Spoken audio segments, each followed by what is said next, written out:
তো আজকে আমরা শুরু করব অ্যাক্টিভিটি 1 থেকে অ্যাক্টিভিটি 4 পর্যন্ত। তো চলো না বকে শুরু করি। তো ফার্স্টে অ্যাক্টিভিটি 1।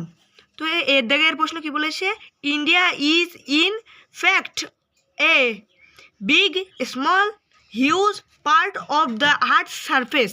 তো এর উত্তরটা কী হবে, India is in fact a small part of the earth surface. তো বিদ্যাগের উত্তরটা কী বলেছে, once upon a time the earth was too cold, dark, hot for any lives beings to survive.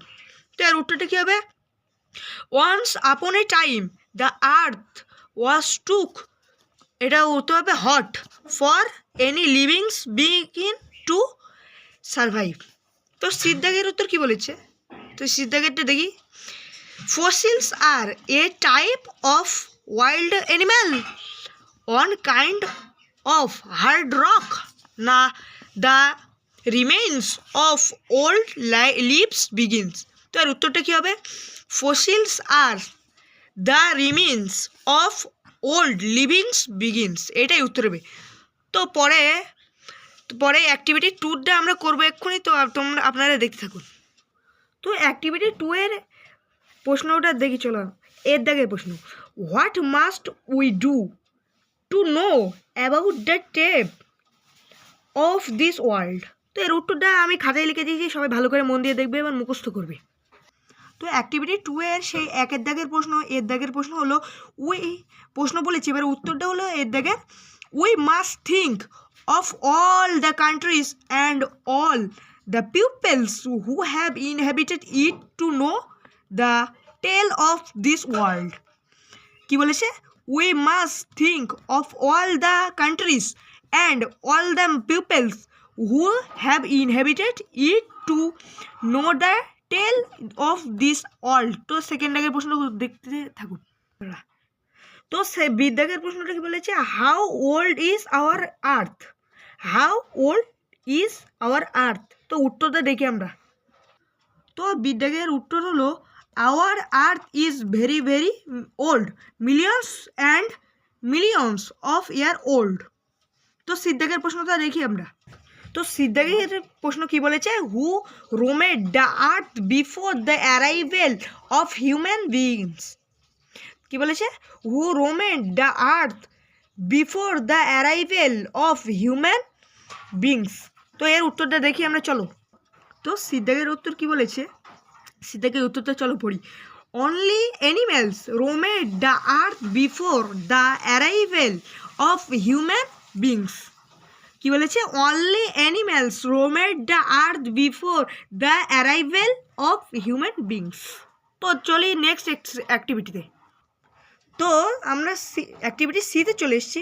তো অ্যাক্টিভিটি সিতে বলেছে, fill in the blanks with suitable words from the text, the first letters of the words are given. তো এই উত্তরগুলো আমিও খাতায় লিখে দিয়েছি, চলো খাতায় দেখা যাক। তো এই যে অ্যাক্টিভিটি 3-র উত্তরগুলো সবাই দেখে নেবে এবং খাতায় মুখস্থ করে লিখবে। তো চলো নেক্সট অ্যাক্টিভিটিতে যাব। তো অ্যাক্টিভিটি 4-এ কী বলেছে, তো বলেছে make meaningful sentence with the following words. তো বলেছে এখানে বাক্য রচনা করতে হবে। তো বাক্য রচনাগুলো আমি খাতায় লিখে দিয়েছি, সবাই দেখে না। তো অ্যাক্টিভিটি 4-এ প্রথমে আছে ইন্টারেস্ট। তো ইন্টারেস্টে বাক্য রচনা হলো, I have interest in English. কি, I have interest in English. তো সেকেন্ড বিদ্যাগে হচ্ছে surface, surface, this table has a smooth surface, this table has a smooth surface.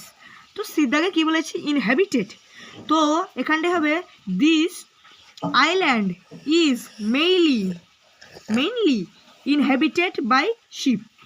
কি, this island is mainly inhabited by sheep.